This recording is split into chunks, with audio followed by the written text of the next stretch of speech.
Je tiens à remercier Joël chaleureusement pour son invitation à pouvoir présenter quelques travaux devant vous aujourd'hui. Je tiens aussi à excuser Frédéric Jourgeon qui normalement aurait dû faire cette présentation et qui était vraiment désolé de ne pas être parmi vous aujourd'hui. Je vous prie de m'excuser par avance s'il y a quelques imprécisions sur notamment la seconde présentation, puisque ces travaux n'ont pas été menés par moi directement.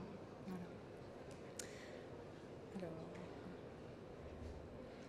Alors, je vous propose d'abord de commencer par la question de l'analyse du cycle de vie, puisque c'est une méthode qui tend à se développer qui commence à se développer, on va dire, dans le secteur viticole.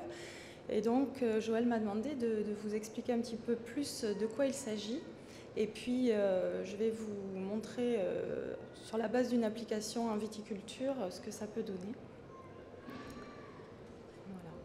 Alors, au groupe ESA, depuis 4 ans, et puis plus récemment dans le cadre d'un projet national que nous pilotons qui s'appelle Calanvic, nous utilisons et nous contribuons à la mise au point de l'analyse du cycle de vie pour l'évaluation environnementale de la production des raisins de cuve. Nous souhaitons et nous commençons aussi à travailler sur le couplage de cette évaluation à l'évaluation de la qualité des raisins obtenus à l'issue de ces itinéraires techniques viticoles. Alors l'ACV permet de connaître les impacts environnementaux des pratiques viticoles en l'occurrence. Alors j'insiste sur le les impacts environnementaux puisque la méthode de l'analyse du cycle de vie permet justement, contrairement à une méthode comme le bilan carbone par exemple, de s'intéresser à un éventail très large d'impacts environnementaux, et c'est notamment pour cette raison que nous avons choisi de travailler sur cette méthode. Donc elle permet d'identifier au sein d'un itinéraire, pratique par pratique, les impacts environnementaux, afin de mieux choisir les pratiques, d'identifier les points d'attention sur lesquels il faut se focaliser, les pratiques les plus impactantes, de tester aussi a priori l'effet d'un changement de pratique afin d'anticiper des changements, et aussi dans un autre type de démarche, de pouvoir valoriser ces choix auprès des clients, à savoir pouvoir aussi communiquer sur les impacts environnementaux. Donc, travailler à évaluer les impacts environnementaux des pratiques pour pouvoir les modifier. On a écrit ici « évaluer pour évoluer » et aussi « évaluer pour communiquer ». Donc on a parlé tout à l'heure, ma collègue a parlé de l'affichage environnemental des produits de grande consommation. Je vous évoquerai ça un petit peu à la fin de ma présentation. Alors voyons un petit peu plus en détail de quoi il s'agit. Donc qu'apporte l'analyse du cycle de vie? C'est une méthode qui permet d'évaluer un produit. Je vous ai évoqué tout à l'heure le bilan carbone. Le bilan carbone, c'est aujourd'hui très connu. C'est une méthode qui évalue une exploitation viticole. Là, on est sur une méthode qui évalue un produit et les impacts de la fabrication de ce produit. Donc, elle calcule les impacts environnementaux potentiels d'un produit. Par exemple, ça va être une bouteille de vin, 1 kilo de raisin. Ça peut être aussi 1 hectare de vigne. On peut aussi s'intéresser à la viticulture sous cet aspect-là. Donc on va partir de l'extraction des matières premières jusqu'à l'élimination des déchets. Donc vous voyez le cercle là qui est dessiné. Vous voyez que toutes les phases sont prises en compte, la transformation, la fabrication des pièces, l'assemblage. Alors là, c'est une méthode qui vient de l'industrie, donc là le schéma est un schéma général. Et vous voyez qu'on va jusqu'à l'utilisation du produit et jusqu'à la fin de vie du produit. Donc, qu'est-ce qui va être fait des déchets, le recyclage des matières premières, etc. Donc, cette méthode-là, elle évite de ce fait le déplacement des charges polluantes. Si on se focalisait uniquement sur la partie, par exemple, transport du produit ou fabrication des pièces, on pourrait diminuer les impacts, mais reporter ces impacts sur une étape antérieure ou postérieure de la fabrique, du cycle de vie du produit. Le fait d'évaluer le cycle entier évite ce genre de travers. On a parlé de l'ISO tout à l'heure, c'est une méthode qui est normalisée avec les normes ISO 14040 et suivantes, c'est la famille des normes 14040.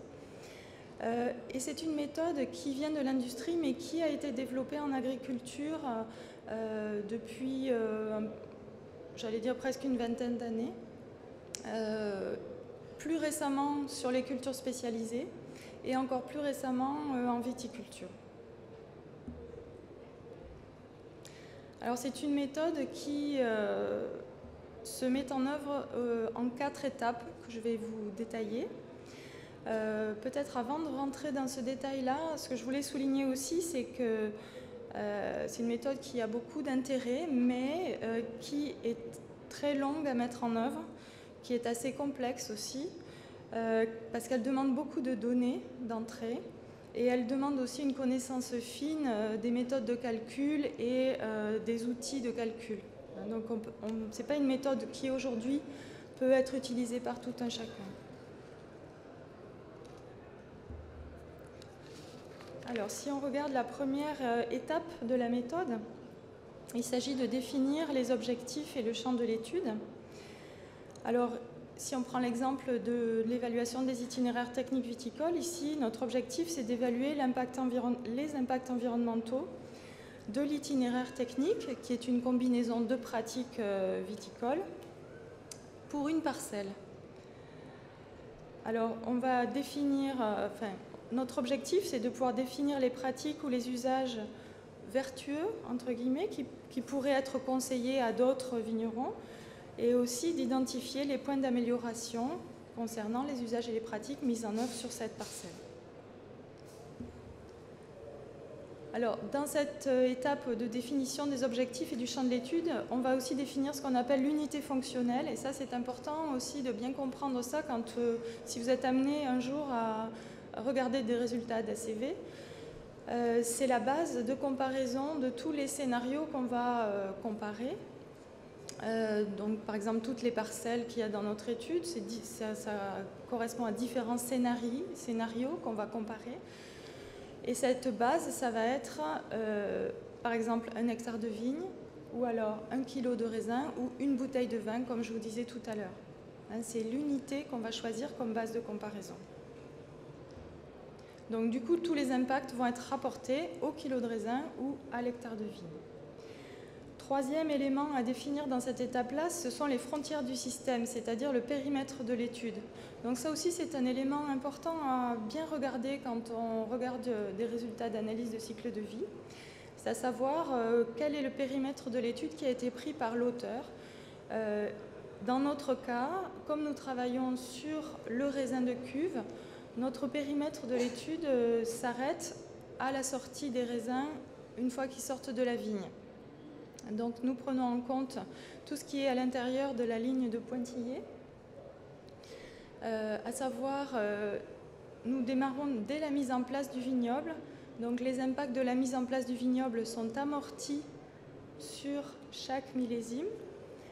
L'arrachage de la vigne, de la même façon, tous les impacts de l'arrachage de la vigne sont amortis sur chaque millésime et nous observons les impacts pour un millésime donné, avec toutes les opérations qui sont mises en œuvre dans ce millésime, plus toutes les activités qui sont amorties, comme les phases non productives, mise en place et arrachage du vignoble. Dans le cadre de notre étude, nous ne prenons pas en compte tout ce qui est la partie œnologie et transport. Deuxième étape, c'est l'inventaire des polluants et des matières premières. Donc il s'agit de réaliser un bilan sous forme de flux de matière ou d'énergie. Donc on fait le bilan des entrées et des sorties du système vers l'environnement ou alors les sorties vers d'autres procédés ou vers l'extérieur du système qu'on a défini. Alors on dispose de différentes sources pour faire ce travail. Tout d'abord, dans notre cas, c'est l'entretien avec les viticulteurs propriétaires des parcelles. Donc un entretien très détaillé sur toutes les pratiques qu'ils mettent en œuvre, le matériel qui est mis en œuvre, les durées d'utilisation des matériels, toutes les matières actives qui sont mises en œuvre aussi, les engrais, etc.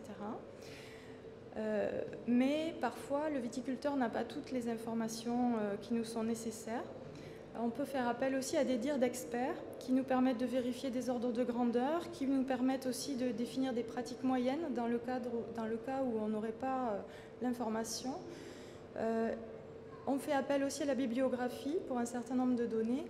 Et puis, dans le cadre de l'analyse du cycle de vie, il existe une très grande communauté scientifique et aussi, pas uniquement de scientifiques, mais aussi de cabinets de consultants et d'expertise qui ont constitué des bases de données qui sont très importantes et auxquelles on peut faire appel pour pouvoir renseigner les calculs que l'on va réaliser. Donc ici, vous avez un schéma qui présente un petit peu chaque pratique viticole. Pour chaque pratique viticole, on va recenser tout ce qui va entrer et tout ce qui va sortir au niveau de chaque pratique viticole. Si je vous mets ça concrètement par rapport à une pratique donnée, donc par exemple ici, dans un des itinéraires qu'on a étudiés, on a une pratique qui est la tonte de l'enherbement de l'interrang. Bon, là, on a regroupé les trois passages de tonte. Donc, on va faire rentrer, pour réaliser cette pratique, on va faire rentrer du tracteur, l'intervention du tracteur. On va faire rentrer l'intervention du gyrobroyeur. Pour ce tracteur, on a besoin du hangar. Pour mettre en œuvre la traction de ce tracteur, on a besoin de carburant. Donc tout ça, on va quantifier à chaque fois ce qu'il nous faut. Et on convertit ça à chaque fois en kilos. Donc ça peut vous paraître assez cocasse de voir qu'on a besoin de 250 grammes de tracteur pour faire 3 tontes d'enherbement. Mais ça, c'est une forme d'amortissement, si vous voulez, par rapport à la durée de vie du tracteur. Hein, pour cette intervention-là, par rapport au poids global du tracteur, on va mettre en œuvre juste une partie, on va, disons, comptabiliser juste une partie de tout ce poids pour cette opération-là. Et ensuite, en sortie, on va comptabiliser toutes les émissions du moteur. Donc ça, ce sont des calculs qui sont faits à partir de la consommation de carburant, l'élimination des déchets après, en fin de vie, pour les machines, etc. Alors, l'étape suivante, c'est l'analyse de l'impact. Donc, à partir de tout ce qu'on a recensé, des flux qu'on a quantifiés, des consommations de ressources et d'émissions, ce sont des modèles qui vont calculer les impacts environnementaux potentiels. Donc, ce qu'on appelle les émissions indirectes qui vont rentrer en compte, ça va être toutes les émissions qui sont liées à la fabrication des matériels, à la fabrication des substances qui sont utilisées. Donc en fait, on prend en compte tout ce qui a été nécessaire à la fabrication du tracteur, à la fabrication du produit phytosanitaire. Donc tout ça grâce à l'apport des bases de données auxquelles on a accès. Et puis en agriculture, c'est une particularité par rapport à d'autres filières. Hein. On va devoir prendre en compte les émissions directes agricoles, donc qui se passent au champ, donc avec les différentes matières qui vont quitter le système directement à partir de la parcelle. Donc ça demande aussi une mise au point assez importante pour pouvoir adapter les modèles à la viticulture. Donc du coup, les calculs que nous allons mettre en œuvre vont nous donner les différentes catégories d'impacts environnementaux, comme, par exemple, là je vous ai mis une liste qui n'est pas exhaustive, la consommation d'énergie fossile, la contribution à l'effet de serre, l'eutrophisation, l'acidification des milieux, la synthèse d'ozone photochimique, vous savez, c'est ce qu'on appelle le FOG, ou ce qui va obliger à limiter la vitesse de circulation dans les grandes villes les jours de canicule. Hein. l'écotoxicité terrestre, l'écotoxicité aquatique, la toxicité sur l'homme, l'utilisation d'eau, l'utilisation de l'espace. Donc tous ces critères peuvent être pris en compte. Dernière phase, c'est l'interprétation. Donc une fois qu'on a pu effectuer les calculs, on va identifier les activités qui ont contribué majoritairement aux impacts. On va aussi pouvoir remonter à l'origine de l'impact et proposer des voies d'amélioration. Donc là, je vous ai mis un exemple de sortie d'analyse du cycle de vie sur un itinéraire technique viticole sur lequel on a travaillé. Donc vous voyez, les différentes couleurs correspondent à chaque étape de l'itinéraire technique, à chaque pratique qui est mise en œuvre. Et vous voyez que chaque bâton correspond à un impact environnemental différent.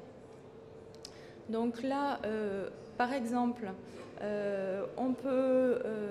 les grandes tendances qu'on peut observer, par exemple le bleu, là, les opérations occasionnelles sur l'impact eutrophisation par excès d'azote, par exemple. Alors ces opérations occasionnelles, il s'agit principalement, on peut remonter, donc quand on remonte à la source de ça, on voit qu'il s'agit principalement de la fertilisation organique, qui a un très fort impact, et ça on le retrouve dans la bibliographie, hein, c'est pas une surprise, qui a un très fort impact sur cette partie eutrophisation, sur la partie acidification aussi, et puis vous voyez sur d'autres catégories d'impact aussi.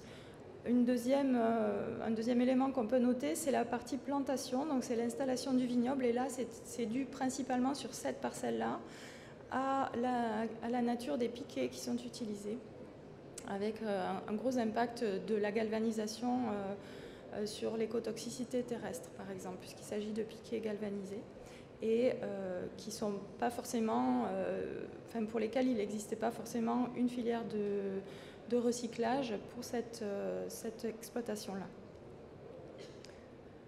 Voilà.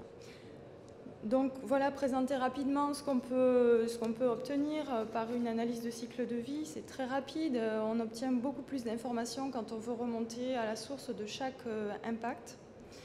Je vous ai mis là quelques éléments aussi qu'on peut tirer de la bibliographie sur les principaux impacts qui ont été relevés via des analyses du cycle de vie sur la production d'une bouteille de vin. Alors aujourd'hui, il n'existe pas énormément de références en viticulture, en analyse du cycle de vie, un maximum de 20 références peut-être au niveau international, donc c'est le début. Donc ce qui ressort principalement dans la production d'une bouteille de vin, c'est l'impact de la production viticole avant tout et du conditionnement. Donc dans la production viticole, ce qui est le plus impactant dans la majorité des itinéraires constatés, c'est la fertilisation organique, comme on l'a vu tout à l'heure, la toxicité liée à l'utilisation des pesticides, la contribution à la production de gaz à effet de serre des carburants, donc de l'utilisation des carburants. Ça, nous, on le voit aussi beaucoup sur les itinéraires qu'on observe via les opérations mécanisées. Et puis aussi tout ce qui est écotoxicité liée à l'utilisation du cuivre. Et sur le conditionnement, c'est la bouteille de verre. C'est la fabrication de la bouteille de verre qui est vraiment très impactante, notamment sur la consommation d'énergie, l'acidification, mais vous voyez sur les gaz à effet de serre bien sûr, mais sur aussi de nombreux impacts. Voilà. J'espère que je ne suis pas trop longue. Alors si, en conclusion sur cette partie-là, aujourd'hui, il nous semble vraiment que cette méthode de l'analyse du cycle de vie présente beaucoup d'intérêt pour l'évaluation environnementale des itinéraires techniques viticoles, parce qu'elle permet d'identifier des leviers pour modifier de manière bénéfique les pratiques. Elle permet de prendre en compte des impacts multiples et pas uniquement un seul impact, comme on peut le faire si on regarde uniquement les gaz à effet de serre. Mais il ne faut pas perdre de vue sa complexité, la complexité à la fois de sa mise en œuvre et de la lecture des résultats. Ce qui est complexe aussi en viticulture, c'est la très grande diversité des pratiques. Donc dès qu'on veut tester des alternatives pour un itinéraire donné, on est obligé de rentrer à chaque fois toutes les informations pour ces pratiques alternatives, donc ce qui est très long aussi. On peut aussi noter qu'il manque encore des éléments importants dans l'analyse du cycle de vie. Alors c'est des éléments qui sont en cours de mise au point, mais par exemple il n'y a pas encore vraiment d'impact concernant la biodiversité qui soit mis au point dans l'analyse du cycle de vie. On est en train de travailler aussi sur une évaluation des impacts des pesticides, et c'est encore vraiment à l'échelle, au stade de démarrage aujourd'hui. Alors les étapes suivantes dans le programme national qui est en cours, c'est le croisement avec l'évaluation de la qualité des raisins, et c'est aussi un travail sur la simplification de l'analyse du cycle de vie, tant dans la phase d'inventaire des données que dans la présentation des résultats, pour pouvoir permettre l'utilisation par les techniciens de la viticulture. Alors, ce qui me paraît important aussi de noter, c'est que l'ACV est aussi une méthode qui a été choisie dans le cadre de l'affichage environnemental des produits de grande consommation. Alors, je pense que vous avez entendu parler à l'issue du Grenelle de l'environnement d'un projet de rendre obligatoire l'affichage environnemental sur tous les produits de grande consommation, dont le vin. Alors aujourd'hui, cela n'a pas été traduit en obligation pour l'instant. C'est au stade expérimental, avec des entreprises volontaires. Il y a aussi un programme qui a été mis en œuvre et auquel l'IFV a été associé, qui s'appelle Agribalise, qui était un programme qui visait à établir une base de données d'inventaire, d'analyse de cycle de vie, d'itinéraire technique de production de produits agricoles. Donc ce programme est quasiment terminé. Il existe quelques itinéraires techniques viticoles qui ont été évalués, qui ont été inventoriés. Toutefois, je pense qu'aujourd'hui, la filière viticole n'a pas encore totalement pris la mesure des enjeux de cet affichage environnemental et de la nécessité de représenter un maximum la diversité régionale qui peut exister dans les itinéraires de production, dans ces bases de données d'inventaire. Parce que le jour où il y aura obligation d'afficher les impacts environnementaux sur les bouteilles de vin ou sur d'autres supports, mais concernant le vin, la filière aura besoin d'avoir à sa disposition un certain nombre de données permettant cet affichage environnemental au plus près des réalités de chaque vignoble. Alors, je vous ai mis aussi l'écolabel européen, alors là qui n'est pas appliqué à la viticulture aujourd'hui, mais que vous trouvez sur des produits au supermarché, par exemple des shampoings ou du liquide vaisselle, etc., qui est basé sur des résultats d'analyse du cycle de vie. Et ces outils d'affichage environnemental sont non seulement des outils d'information du consommateur, mais aussi des outils de politique publique qui visent à créer une émulation au niveau des producteurs vers toujours plus, une diminution toujours plus grande des impacts environnementaux, puisque pour obtenir l'écolabel européen, par exemple, les niveaux qui sont demandés augmentent d'année en année. Voilà. Alors voilà, j'en ai fini avec cette première partie d'intervention. Et maintenant, je vous propose de voir justement, puisqu'on parle d'affichage environnemental, de voir un petit peu du côté du consommateur comment cet affichage environnemental pourrait être perçu et pourrait être attendu par les consommateurs. Donc là, c'est un travail qui a été réalisé au niveau du laboratoire GRAP, toujours à l'UMT Viniterra, donc à l'École supérieure d'agriculture d'Angers, par Ronan Simoneau et Frédéric Jourjon.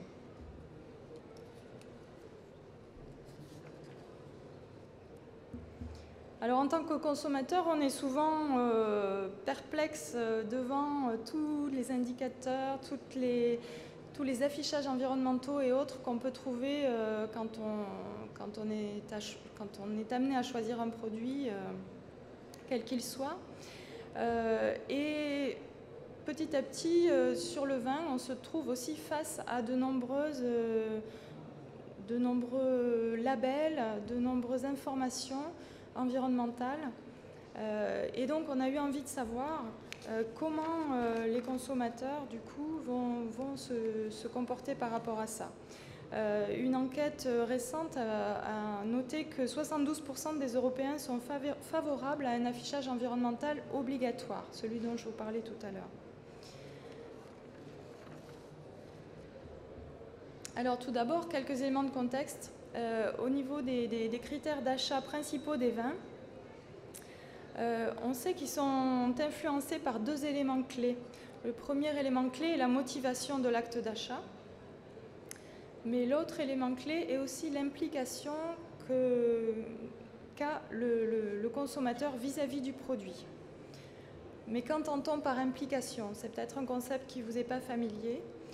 Ce concept d'implication, ça recouvre la façon dont l'individu se représente sa relation avec le centre d'intérêt dont il est question, son lien, son niveau d'information vis-à-vis du produit. Donc par exemple, l'implication vis-à-vis du vin, ça va être, on va vérifier auprès du consommateur pour évaluer ce niveau d'implication. On va vérifier s'il est consommateur régulier, s'il s'intéresse particulièrement au vin via des magazines spécialisés, s'il a un certain nombre de connaissances par des questions ciblées pour avoir des informations à ce sujet.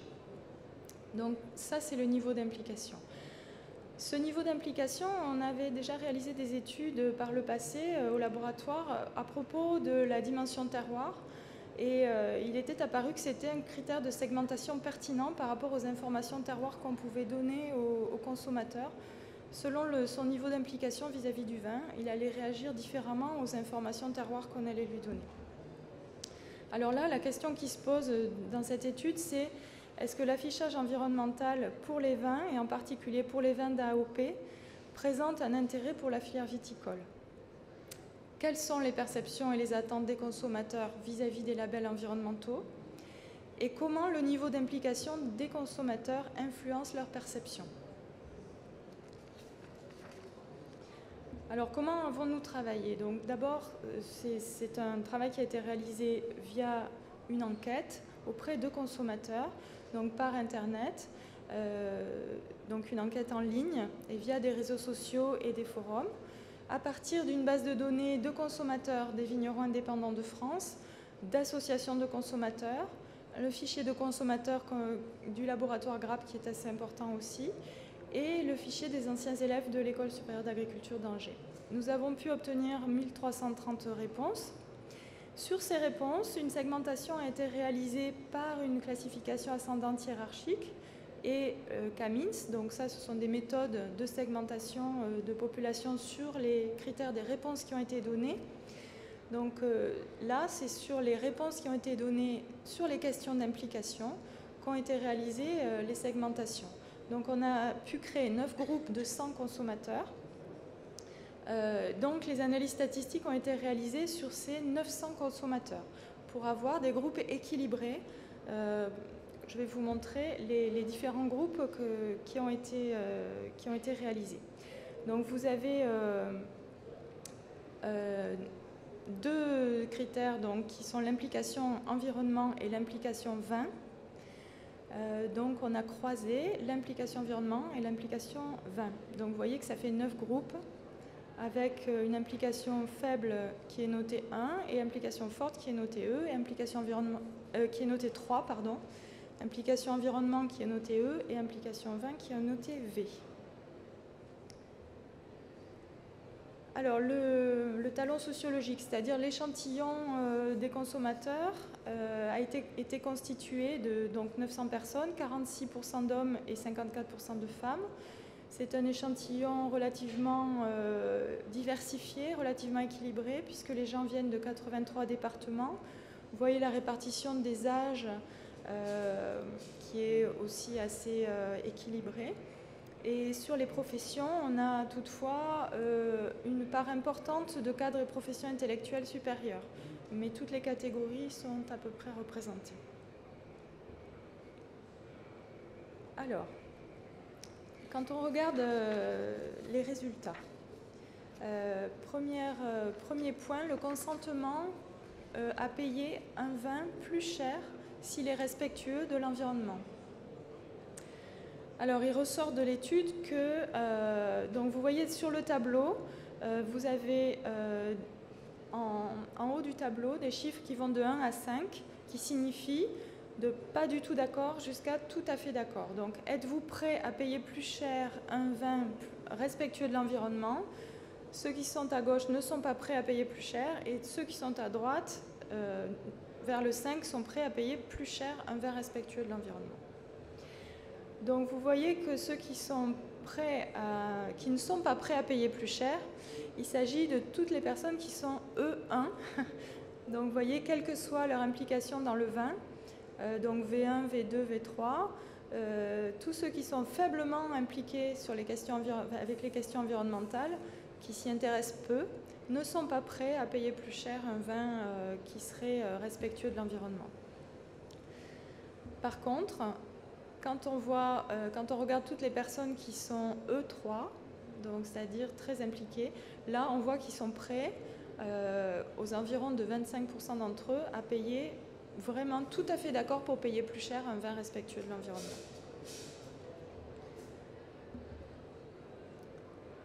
Alors, comment perçoivent-ils un vin respectueux de l'environnement? Alors, on leur a demandé si un vin respectueux de l'environnement exprimait mieux la notion de terroir. Alors, vous voyez, c'est le premier graphique, donc plutôt oui.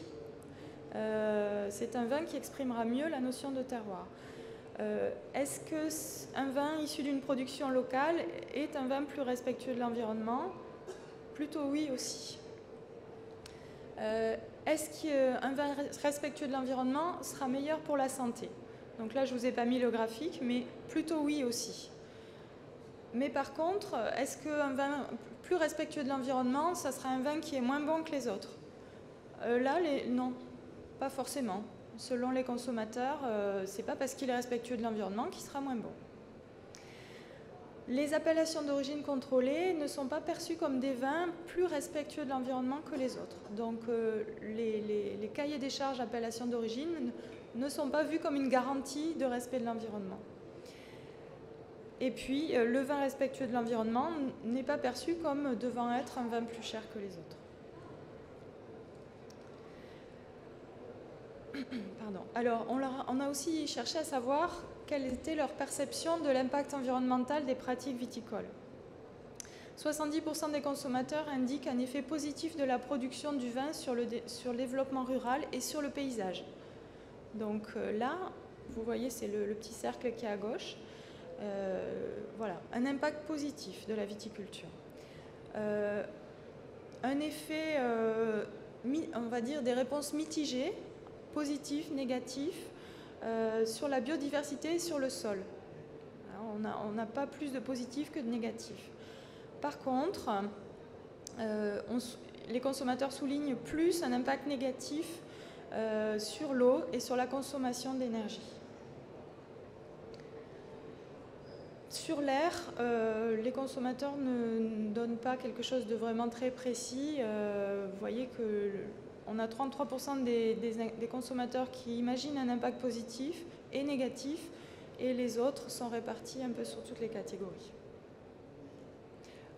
Aucune différence en fonction du niveau d'implication environnementale par rapport à ces réponses. On a aussi cherché à s'intéresser au format et au support de l'information environnementale. Si on vous donne une information environnementale, sous quelle forme est-ce que vous la préférez et sur quel support? Donc première partie, sur quelle forme? Donc ce qui ressort le plus, c'est une note pour chaque critère, donc plusieurs critères avec une note pour chaque. Ou alors un code couleur, un peu comme on le voit sur les frigos par exemple. Ou, voilà. Sur le support, la majorité des personnes demandent plutôt l'information sur la contre-étiquette, 50%, c'est pas la majorité, la moitié, ou alors sur l'étiquette. Et une autre partie est aussi intéressée pour avoir l'information sur le lieu de vente avec une affiche. Donc vous voyez que affichage environnemental, ça ne signifie pas forcément mettre une information sur l'étiquette. ça peut être un affichage sur le lieu de vente, ça peut être aussi un affichage par réalité augmentée avec le flash code qu'on peut flasher avec son téléphone portable. Les attentes d'affichage selon le niveau d'implication. Donc là, on a regardé en fonction de leur niveau d'implication. Donc ceux qui sont impliqués dans le vin sont en moyenne moins demandeurs de cet affichage environnemental sur le produit. Et ceux qui sont impliqués dans l'environnement demandent davantage d'informations, ils sont favorables à l'affichage sur la bouteille.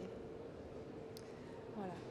Alors, bon, je ne vous ai pas donné tous les résultats, hein, ça ferait trop, je pense que c'est déjà peut-être suffisamment long comme ça.